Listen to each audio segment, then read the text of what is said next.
Shalom, salam sejahtera bagi kita semua. Perkenalkan, nama saya Sweet Angel Wisman, Program Studi Arsitektur, Universitas Negeri Manado. Di sini, saya akan menjelaskan kepada Anda mengenai analisis aspek tektonika terhadap rumah adat Minahasa. Mata kuliah, Arsitektur Vernakular Nusantara dengan dosen penanggung jawab, Ibu Trisci Anoviane Harimu STMT. Berikut ini adalah cantuman link dari sumber yang saya ambil. Mari simak penjelasan berikut ini.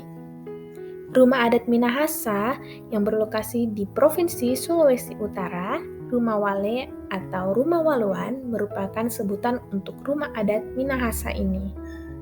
Rumah adat Minahasa berbentuk rumah panggung yang dibangun di atas tiang dan balok, yang diantaranya terdapat balok yang tidak boleh disambung.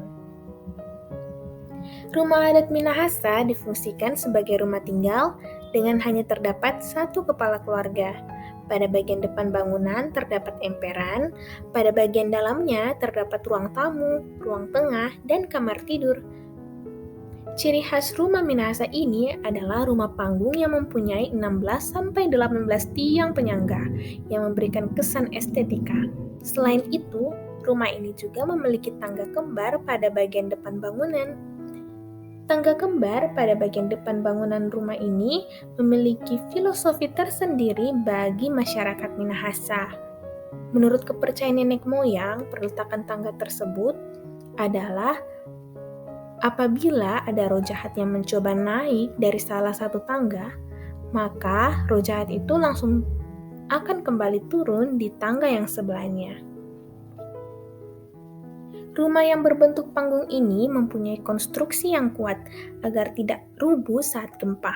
Selain itu, alasan mengapa berbentuk rumah panggung ialah agar bagian bawah rumah dapat digunakan sebagai tempat menyimpan hasil panen, menghindari serangan hewan buas, dan jika terjadi bencana banjir, air tidak akan masuk ke dalam rumah. Material kayu yang digunakan untuk membangun rumah ini juga memiliki karakteristik khusus.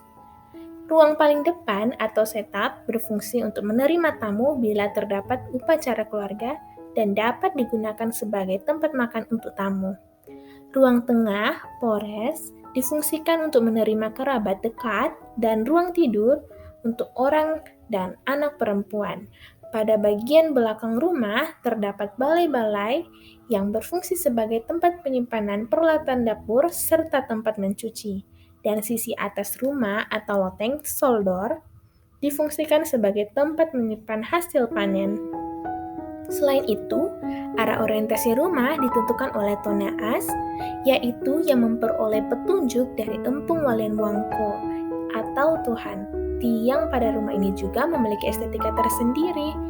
Keunikan pada rumah adat Minahasa ini juga terlihat pada ornamen dan ragam hias yang digunakan.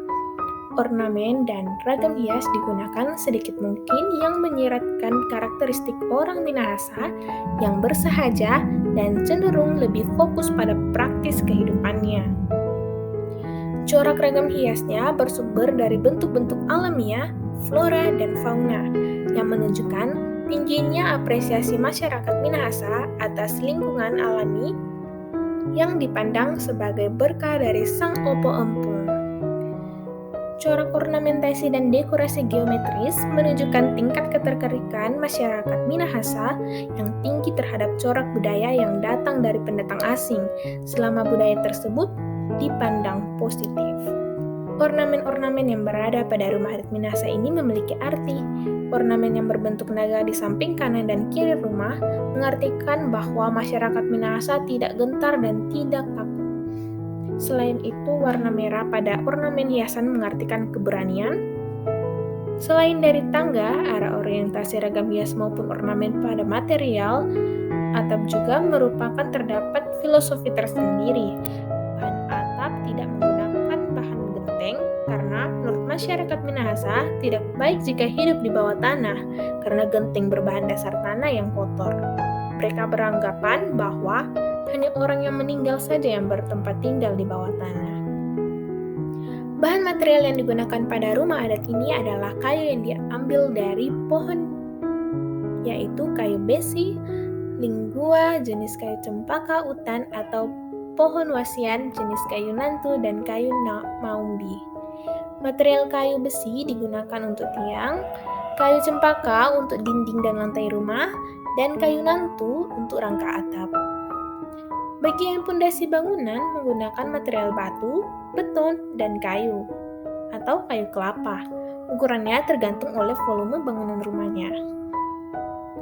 Konstruksi knockdown dan kancing double digunakan pada bagian pondasi dan balok tanpa adanya paku dengan material kayu kelapa yang berusia minimal 10 tahun lebih dan tinggi pohon minimal 15 meter serta berdiameter 18 sampai dengan 20. Untuk kolom atau tiang, materialnya menggunakan kayu besi atau bisa kayu eboni.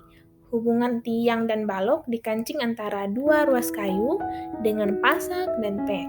Terdapat 16-18 tiang penyangga dengan tinggi tiang sekitar 1,5 meter sampai dengan 2,5 dan berukuran 50-80 cm. Kolom dibuat terus bersambung dan tidak terputus. Hampir semua rangka pemberi bentuk saling terpaut. Banyaknya kolom pada rumah adat ini memberikan suatu estetika tersendiri pada rumah. Material dinding terbuat dari kayu lunak, seperti kayu cempaka dan kayu merah. Dinding ini menggunakan sistem sambungan pen. Rangka atapnya adalah gabungan bentuk pelana dan limas dengan konstruksinya berupa konstruksi kayu atau bambu batangan yang diikat dengan tali ijuk pada usuk dari bambu. Materialnya menggunakan rumbia. Demikianlah presentasi dari saya, semoga bermanfaat bagi kita semua. Terima kasih. Untuk link PowerPoint-nya bisa melalui barcode ini. Sampai jumpa lagi.